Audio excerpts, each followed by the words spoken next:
My name is Linda Thompson, and I'm a National Coordinator on Commercial Sexual Exploitation with the Women's Support Project. And I'm really excited to share with you today more information on the Freedom to Create project.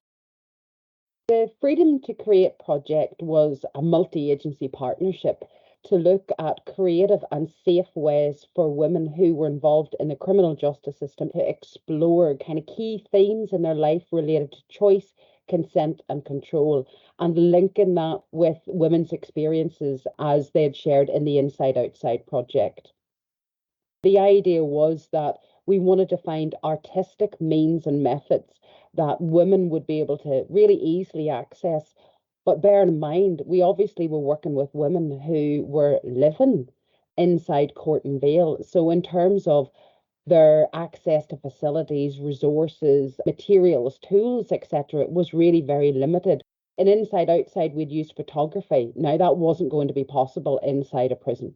So we had to find creative ways that the women would be able to use and would be able to develop, and not just while they were inside, but also to take with them on their journeys, moving out of the criminal justice system and moving out of prison.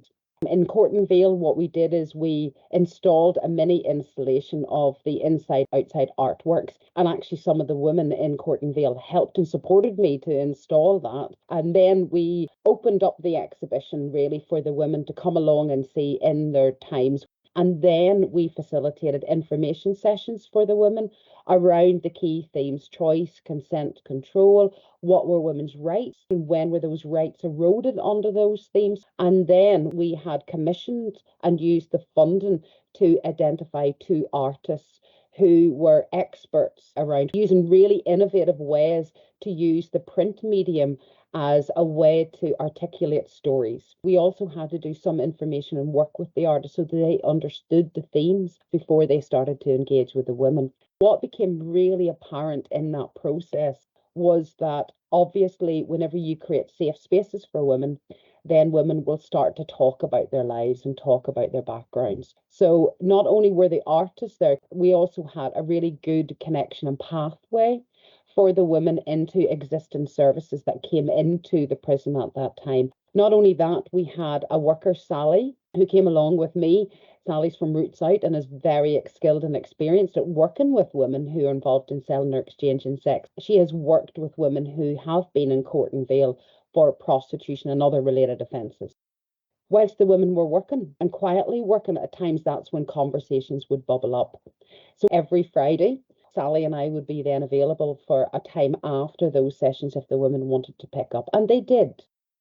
The women started to do their printmaking. They decided themselves the concept of Tibetan prayer flags, with the idea that one side would be the public facing, what women said to the outside world about who they were, but the other side of the flag would be their truth and their reality that they didn't always share.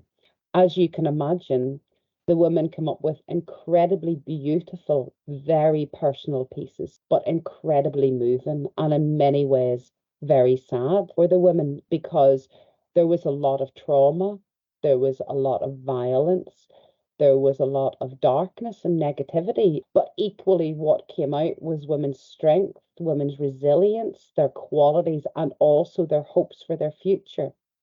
These flags were then exhibited in Court and Vale in a courtyard where women could come to a beautiful space with trees and pebbles. And we wanted it to be a really reflective space, not only for the women who took part in the project, but also for other women in Court and Vale. And then we also ran mini workshops with the women in order that if they had any kind of reactions or reflections, that those were captured. And we also allowed all women to create personal pieces, use the blank white masks, which were very much underpinned a lot of the work with Inside Outside for many of the women.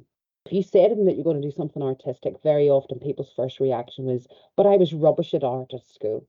And it can be a real challenge to get over that. But whenever you take time and you show other women's inspirational works and you tell them that this is going to be beautiful, whenever you put those conditions in place and allow women the freedom, and that's why we called it Freedom to Create, because it was allowing women the freedom to create what they wanted.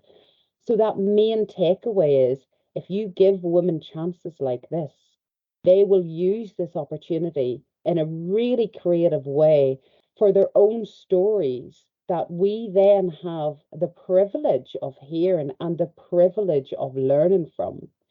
And if we want to really engage with women who have multiple vulnerabilities, who come from difficult circumstances, there needs to be the investment and the commitment for long-term creative developmental projects to really engage with women, to give them the chance to articulate their backgrounds and their needs and their hopes, and also, in many ways, their demands from services.